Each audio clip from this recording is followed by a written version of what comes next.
Tim's American Beauty was made by Robust Tools, America's premier lathe manufacturer. Quality hardened tool rests and live centers too. Robust. Built to turn wood. Enjoyed for a lifetime. Thompson Lathe Tools. Welcome to a new level of professional wood turning tools. Made by a wood turner for wood turners.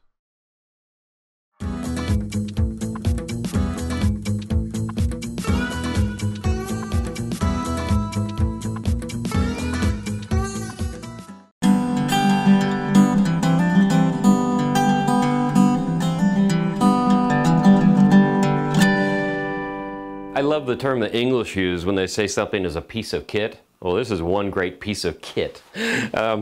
It's very well engineered, and the whole idea behind this system is it makes a perfect arc. So it swings on a pivot there, and then the cutter tool up top swings exactly in the same arc.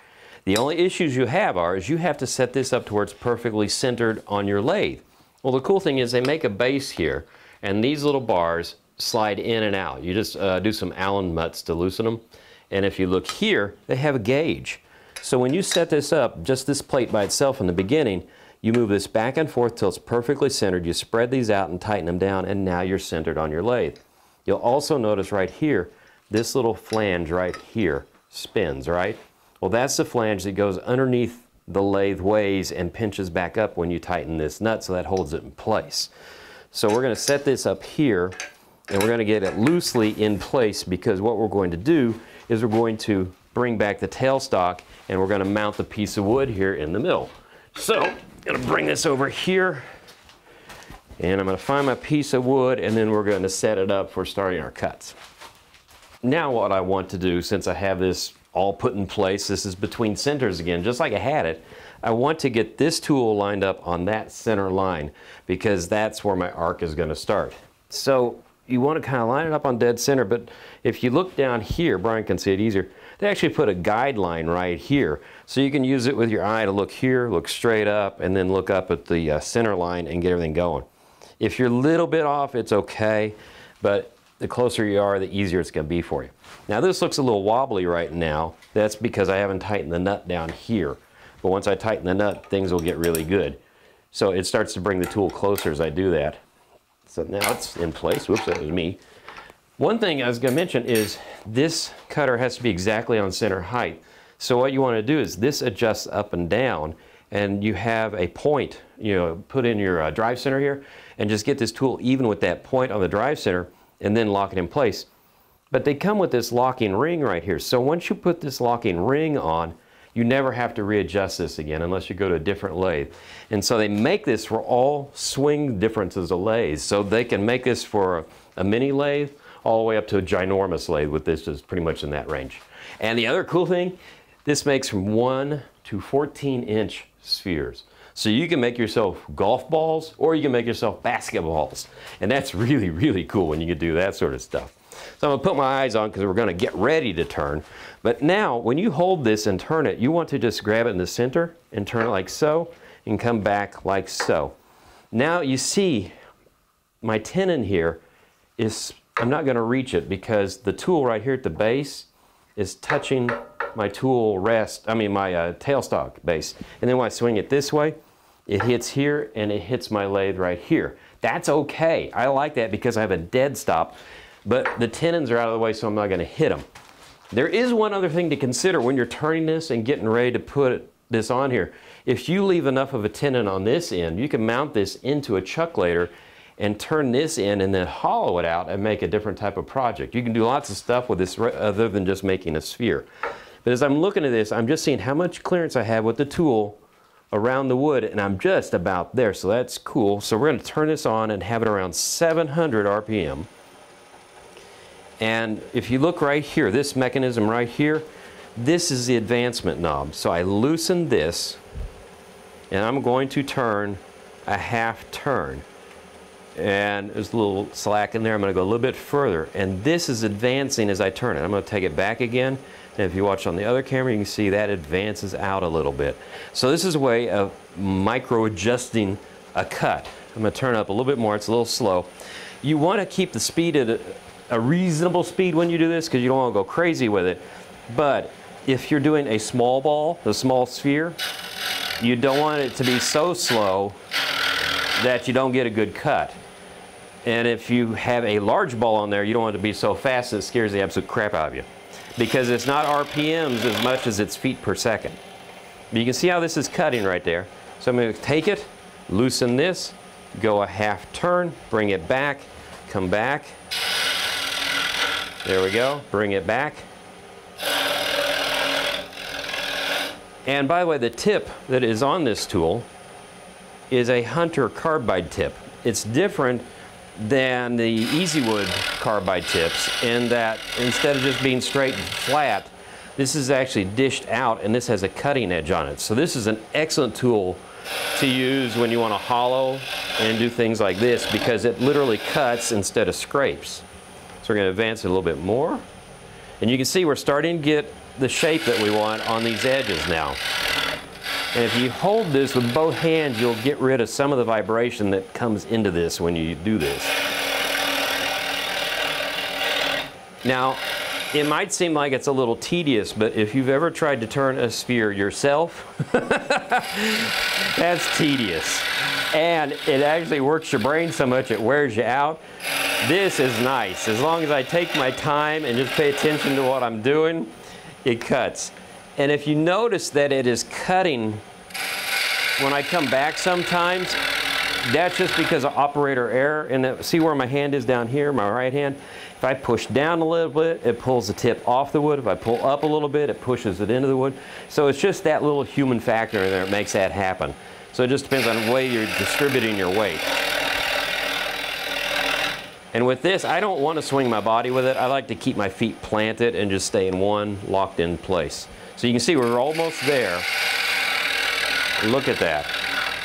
Now that is becoming a perfect sphere. That is looking really cool. Now you might ask yourself, where do we go from here? Well, here's our last cut. It's just engaging. We're going to come here. And you can still see my pencil mark on the dead center, right? That's cool. I'm keeping it. I don't mind that because I'm going to sand that away in a little bit. But here comes the fun part about why I like my tools. We're going to turn this off now, right? And look at this. This is really, really nice. And this might be a little ridge there, but that's so easy to sand out. That's nothing. But the thing I want to do now is I need to get this off of here. So we're going to undo this because I have to bring in my tool rest and cut the tenons down a little bit so it'll make it easier here in a second. Well, that could be a pain for a lot of people, but not for me. Today I'm going to be bragging. So I'm going to do this. I'm going to unscrew this. I'm going to lay the sphere down in the orientation it's in so I don't get it flipped. That doesn't really matter that much because it is a sphere, I guess. But anyway, I'm going to bring this back to here. And if you notice what I've got down at my feet, I've got my tool rest. So I'm going to slide it back on. I'm going to bring this one back up, lock that in, and I'm rocking and rolling. Didn't have to take a thing off the lathe. I like that. I like it when things work and when they're designed well. But anyway, we're going to bring this back on. Once I get it set up, we'll get out the parting tool and we're going to clean up these ends.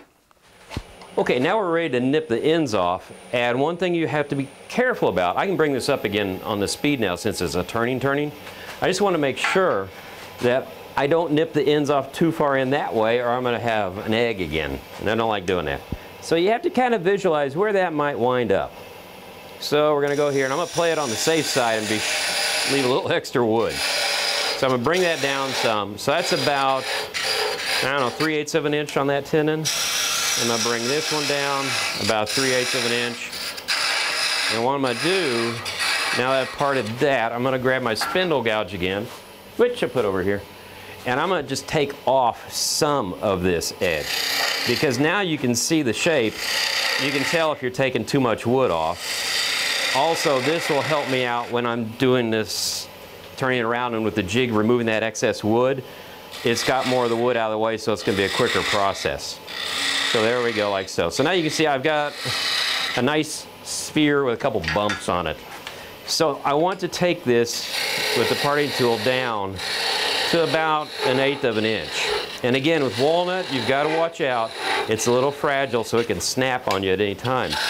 Now you'd say, why don't you just go ahead and part this off the lathe? Well, I don't want to do that because if I part it straight off on this end, those fibers are going to twist inside the wood, and it could make a divot so deep into the wood that I can't get that torn grain out. So I'm going to just take this off the lathe, take a little Japanese saw, nip off those ends, and then we're going to remount it on, take the perfect sphere tool and start finishing the ends on it.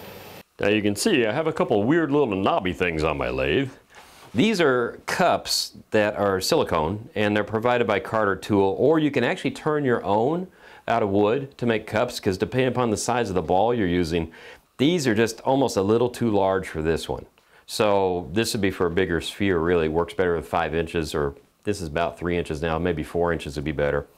But this is a drive center, so there's no ball bearings in it. The motor drives it. Over here though, it's a live center with ball bearings, and that's pretty cool. So what it does, it allows you to grab the ball without hurting it, and you don't mar it or put any pressure points on it. Now, one thing I'm doing is I'm going to take my tool right here, and I'm just going to loosen this thing and slide it out so I can see it better. I'm going to just try to get, I want this as a reference point right now, because when I rotate this to the next tip, see how it's a little bit off to the side? So all I want to do is just try to get these as centered as possible, because that helps me with the symmetry. So that's a little bit to the left, that's a little bit to the left. So we're pretty symmetrical in there. I'm going to just mess with it one more time. One more cut, you know how that goes. Yeah, that was too much. Okay, back again. But anyway, the whole idea is you just want to try to keep symmetry going with this. Now, what I want to do is, that also tells me where the center is, so I can pull the tool over just a little bit more and get it centered up, because that's kind of important right now. So I'm going to take this and lock it down. And I have to pull the tool back because as I lock it down, it gets closer because it's at an angle right now. So here we go. Yes. You can see it getting closer now as we go. And if my wrench was set to the right width, that would work. Nice thing is you tighten this down firmly, and it doesn't affect the ability to turn the tool, because they have built, my hand's in the way, but they built in a neat system to where it is on, I don't know how they did it. I guess there's plastic or something in there. It works. But anyway, now here's the important part. Although I thought I was centered, once I tighten it up, I might not be quite centered. So I'm going to advance the tool out, just freehand it there, and bring it in here and see how close it comes to the edge. So you can see, looking down at the camera, I'm almost touching the wood there, right? I come over here, I've got a gap. Well, what that means is I've got to take this whole tool, loosen it, and shift it this way. So I'm going to move it back and forth and keep shifting it until I get an arc to where this gap is exactly the same over here, and then I'm lined up to make the other end of the perfect sphere.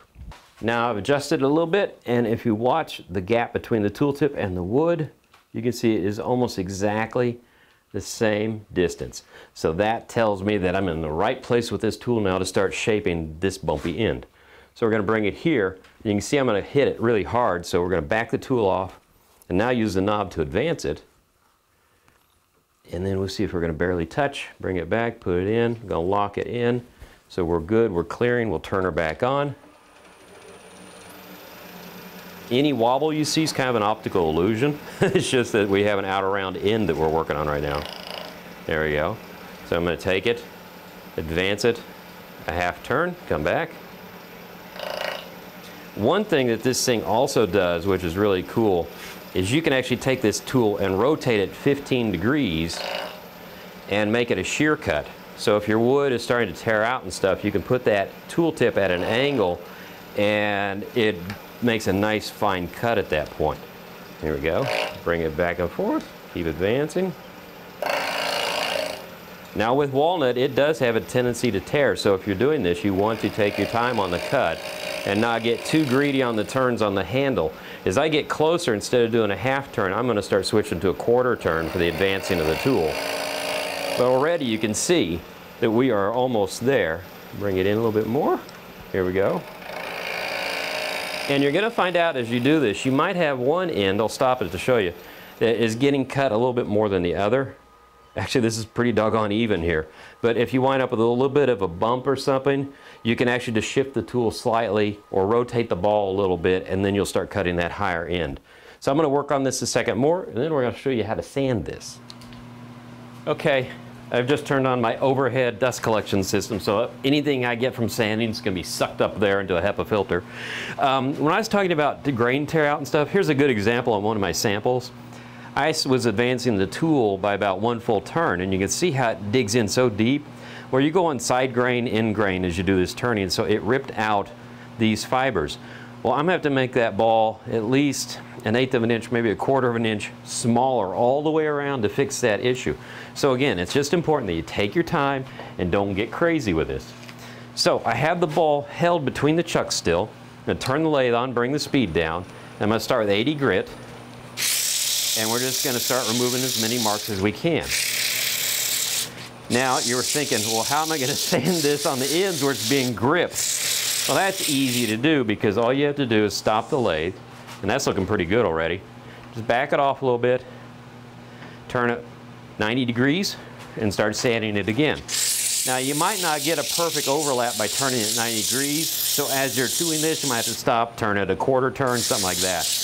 But generally I found out that if you turn it 90 degrees and the ball is big enough, you're going to be able to get all the edges sanded. So I'm going to take this and keep sanding it. It looks good. Till about 320, maybe 400 grit, because I want this to be really pretty when it's sitting on the shelf.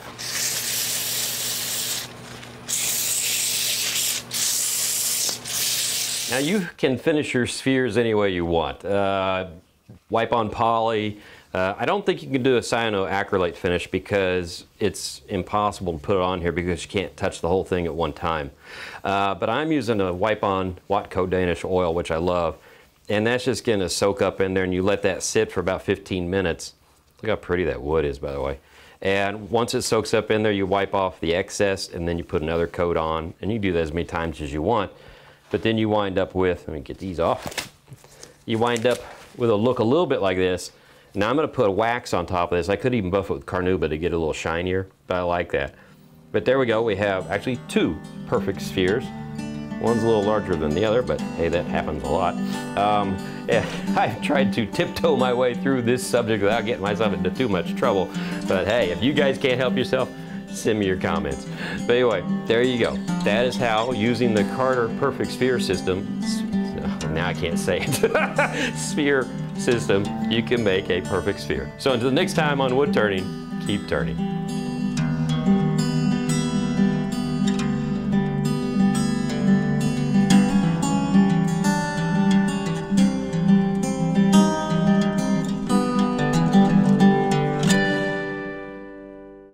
Tim's American Beauty was made by Robust Tools, America's premier lathe manufacturer. Quality hardened tool rests and live centers too. Robust. Built to turn wood. Enjoyed for a lifetime. Thompson Lathe Tools. Welcome to a new level of professional wood turning tools. Made by a wood turner for wood turners.